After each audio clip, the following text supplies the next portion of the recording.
One सब कुछ यहीं रह जाना है। एक राज्य में एक बार एक सन्यासी आया और सीधा राजा के महल में चला गया।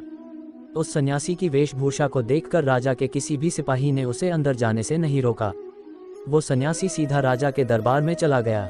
सन्यासी को अपने सामने खड़ा देख राजा ने उनसे पूछा, आप कौन हैं और क्या चाहते हैं? सन्यासी बोला, मैं एक आध्यात्मिक गुरु हूँ और प्रवचन देने के लिए दूसरे राज्य जा रहा था, लेकिन अब दिन ढलने को आया है तो मैं आज रात आपके महल में ही रुकूंगा। रात बिताने के लिए बस मैं थोड़ी जगह चाहता हूँ। सन्यासी की बात सुनकर राजा बोला, ये एक राजा का महल है, कोई विश्राम स्थल नहीं जो आप यहाँ रात में रुकना चाहते हैं। आप बाहर जाए, वहाँ रहने की आपको कोई ना कोई जगह मिल जाएगी। सन्यासी ने राजा से फिर प्रश्न किया, महाराज क्या मैं जान सकता हूँ कि आपसे पहले ये महल किसका था? राजा बोला, मेरे पिता का था, क्योंकि मुझसे पहले वही राजा था। सन्यासी ने फिर प्रश्न किया, अच्छा तो अब आपके पिताजी कहाँ हैं? राजा बोला, अब वो इस दुनिया में नहीं रहे, उन्हीं के बाद तो मैं राजा बना। अच्छा, आपके पिता से पहले ये महल किसका था? सन्यासी ने फिर से प्रश्न पूछा। राजा को अब गुस्सा आने लगा, लेकिन फिर भी उसने शांत होकर जवाब दिया, मेरे पिता से पहले ये महल मेरे दादाजी का था और अब वो भी इस दुनिया में नहीं हैं। अब सन्यासी बोला, ये जगह जो ना कल तुम्हारी थी और ना ही तुम्हारे जाने के बाद ये किसी और की होगी। इस संसार में लोग कुछ ही समय रह पाते हैं और फिर चले जाते हैं। जहाँ हम अपना समय बिताते हैं वही हमारा विश्राम स्थल है। ना तुम इसे अपने साथ लेकर जा पाओगे, ना ही कोई और। बताओ, ये महल एक विश्राम स्थल नहीं है तो और क्या है? राजा उनकी बात समझ गया और हाथ जोड़कर माफ़ी मांगने लगा। उसने सन्यासी को रुकने को जगह दे दी। ऑल्सो रीड माइंड को कंट्रोल में लाने वाली 2 हिंदी कहानियाँ सीख जो हमें इस शॉर्ट मोटिवेशनल स्टोरी से मिलती है। दोस्तों, ये बात तो हम सभी जानते हैं कि इस संसार से हम कुछ भी लेकर नहीं जा सकते। खाली हाथ आए थे और खाली हाथ ही जाना है। जब तक इस संसार आप हैं तो मैं या मेरा इस चक्कर में ना पड़ें। जिंदगी में धन, लोभ, लालच के पीछे ना भागें। भागना है तो खुशियों के पीछे भागें। जिंदगी का मजा बहुत पैसों में या फिर बड़ी गाड़ी में नहीं है, जिंदगी का मजा है खुश रहने में। खुश रहो, क्योंकि दूसरे के पास चाहे बहुत पैसा है लेकिन इस दुनिया से वो जाएगा खाली हाथ ही और उसके धन का भोग कोई और करेगा। और अगर पैसा होकर भी आपका जीवन दुखों से भरा है तो आपकी जिंदगी अपने आप में ही बेकार है। याद रखना और इस पर गहराई से सोचना, आलीशान जिंदगी से बेहतर है एक खुशहाल जिंदगी। जिंदगी दूसरों के भरोसे नहीं चलती। एक बार एक आदमी मछली पकड़ने के लिए गया। उसने पूरे दिन मेहनत करी लेकिन उसके हाथ एक भी मछली नहीं आई। धीरे धीरे दिन भी ढल गया। वो आदमी परेशान हो गया और सोचने लगा कि अगर ऐसे ही खाली हाथ घर चला गया तो रात को हम खाएंगे क्या। चिंता के मारे वो जल्दी से मछली बाजार गया और दुकानदार के पास जाकर बोला, मुझे 3 मछली चाहिए, लेकिन एक शर्त है कि मुझे तीनों मछलियाँ जिंदी चाहिए और उन मछलियों को मैं अपने कांटे से पक दूंगा और उसके बाद खरीदूंगा। दुकानदार हैरान हो गया, सोचने लगा कि कैसा अजीब इंसान है, मछली खरीदनी ही तो फिर पकड़ने की मेहनत क्यों करनी। ऐसा सोचकर उसने भी एक बड़ी सी बाल्टी निकाली और उसमें 4-5 जिंदा मछलियाँ डालकर उस आदमी के आगे रखकर बोला, ये लो, इसमें से अपने लिए मछलियाँ पकड़ लो। एक एक करके उसने 3 मछलियाँ पकड़ी को उस दुकानदार को पैसे दे दिए और जाने लगा। जाते वक्त दुकानदार ने पूछ ही लिया कि पहले से पकड़ी हुई मछलियों को दोबारा से पकड़ तुम्हें क्या हासिल हो गया? तुम्हारा समय भी बर्बाद हुआ और पैसे भी उतने ही देने पड़े। वो आदमी बोला, तुम समझ नहीं पाओगे, पर मैं किसी से झूठ नहीं बोलना चाहता। जब मैं अपने घर जाऊंगा तो मेरी पत्नी और बच्चे पूछेंगे कि आज कितनी मछली पकड़ी, तो मैं उन लोगों को ये 3 मछली दिखा दूंगा जिन्हें मैंने खुद पकड़ा है। ऐसा करके मैंने खुद को भी ये एहसास दिलाया कि आज मैं नाकामयाब नहीं रहा और कल मैं एक नई उम्मीद के साथ मछली पकड़ने निकलूंगा ताकि मैं आज की तरह नाकामयाब।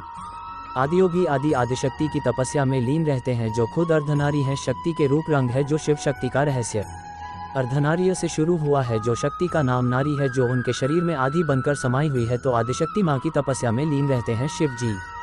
एक बार भगवान शिव ने पार्वती जी से अपने ही साथ भोजन करने का अनुरोध किया। भगवती पार्वती जी ने ये कहकर टाला कि वे विष्णु सहस्रनाम का पाठ कर रही हैं।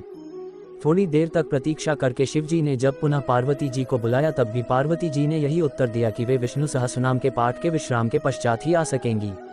शिव जी को शीघ्रता थी, भोजन ठंडा हो रहा था, अतः भगवान शिव ने कहा, पार्वती राम राम कहो। एक बार राम कहने से विष्णु सहस्रनाम का संपूर्ण फल मिल जाता है, क्योंकि श्री राम नाम ही विष्णु सहस्रनाम के तुल्य है। इस प्रकार शिवजी के मुख से राम इस 2 अक्षर के नाम का विष्णु सहस्रनाम के समान सुनकर राम इस द्व्यक्षर नाम का जप करके पार्वती जी ने प्रसन्न होकर शिवजी के साथ भोजन किया। सहस नाम सम सुनी शिव बानी, जपी जेई तारांकन पिय संग भवानी मानस। जेई भोजन करना। राम रामेति रामेति रमे रामे मनोरमे सहस्रनाम तत्तुल्यम राम नाम वरान्य। श्री राम रक्षा स्तोत्र में भी शंकर पार्वती संवाद है। मूल स्रोत। इस उत्तर का मूल स्रोत है मेरा ज्योतिष के साथ अध्यात्म का ज्ञान चित्र सोर्स है गूगल इमेजेस। भगवान शिव पूरे संसार के रचयिता थे, फिर भी वो किसकी भक्ति अथवा तपस्या करते थे? सवाल बहुत ही अच्छा है और हर हिंदू के मन में ऐसे सवाल आना चाहिए। ये अलग बात है कि हमको धर्म ग्रंथों से परिचय नहीं कराया गया है। सबसे पहले हमें कुछ मूलभूत बातें जानना जरूरी है। शंकर और शिव दो अलग अलग देव हैं और अलग अलग लोक के स्वामी हैं। शंकर 16 कलाओं के देव हैं, वहीं शिव 1000 कलाओं के देव हैं। शिव को ही सदाशिव, महाशंकर, ब्रह्म, ज्योति निरंजन, काल, महाकाल आदि नामों से जानते हैं। इनका एक ओम मंत्र है। शिव के सबसे छोटे पुत्र ही शंकर हैं। ये अपनी दीर्घायु के लिए सदाशिव का ध्यान करते हैं। शंकर जहां तमोगुणी लीला करते हैं वहीं सदाशिव निर्गुण हैं। हमें आशा है कि आपको अपने प्रश्न का उत्तर मिल गया होगा। भगवान शिव और मां पार्वती की प्रेरणादायक कहानी। भगवान शिव और मां पार्वती की प्रेरणादायक कहानी। एक बार भगवान शिव और मां पार्वती हरिद्वार में भ्रमण कर रहे थे। मां पार्वती ने देखा कि सहस्त्रों मनुष्य मां गंगा में स्नान कर हर हर गंगे कहते हुए चले आ रहे थे, लेकिन सभी मनुष्य अभी भी पाप परायण लग रहे थे। मां पार्वती भगवान शिव से पूछती है कि प्रभु, क्या अब गंगा समर्थ नहीं रही? प्रभु ने पूछा, पार्वती तुमने ऐसा सवाल क्यों किया? मां पार्वती कहती हैं कि प्रभु, इन सभी मनुष्यों के पापों का अंत क्यों नहीं हुआ? भगवान शिव मुस्कुराते हुए कहते हैं कि पार्वती, गंगा तो अभी भी सर्वसमर्थ है, लेकिन इन सभी ने पापनाशिनी गंगा में स्नान नहीं किया ही नहीं। मां पार्वती विस्मित होकर बोली, प्रभु, अभी तो गंगा में स्नान कर इन लोगों के शरीर भी नहीं सूखे और आप कह रहे हैं कि इन्होंने पापनाशिनी गंगा में स्नान नहीं किया। भगवान शिव ने कहा, पार्वती, मैं कल तुमको इस बात का भेद बताऊंगा। अगले दिन प्रातः बारिश होने लगी और सभी रास्ते पानी और कीचड़ से भर गए। भगवान शिव एक वृद्ध का रूप बनाकर एक गड्ढे में ऐसे बैठ गए कि मानो वह इसमें गिर गए हैं और उनसे वृद्धावस्था के कारण निकला भी नहीं जा रहा। उन्होंने मां पार्वती को समझाया दिया कि तुम गंगा स्नान कर आते सभी मनुष्यों को सुनाकर कहना कि मेरा पति इस गड्ढे में गिर गया है। मेरे पति सर्वथा निष्पाप आत्मा है और कोई निष्पाप पुण्यात्मा है उनको बाहर निकल सकती है। अगर कोई व्यक्ति निष्पाप है तो वही मेरे पति को बाहर निकालने के लिए हाथ लगाएं, लेकिन अगर कोई निष्पाप नहीं हुआ तो उसका शरीर जलकर भस्म हो जाएगा। मां पार्वती अब गड्ढे के पास बैठ गई और सभी को सुनाकर कहने लगी। हर कोई सुंदर स्त्री को प्रलाप करते हुए देखकर रुक जाता। एक सुंदर स्त्री को वेदना में देख हर कोई उनकी मदद के लिए तैयार हो जाता, लेकिन जैसे ही वह वृद्ध वेशधारी भगवान शिव को बाहर निकालने के लिए हाथ बढ़ाने लगते, माता पार्वती तुरंत उन्हें टोक देती। वह कहती, मेरे पति सर्वथा निष्पाप आत्मा है और कोई निष्पाप पुण्यात्मा है उनको बाहर निकल सकती है।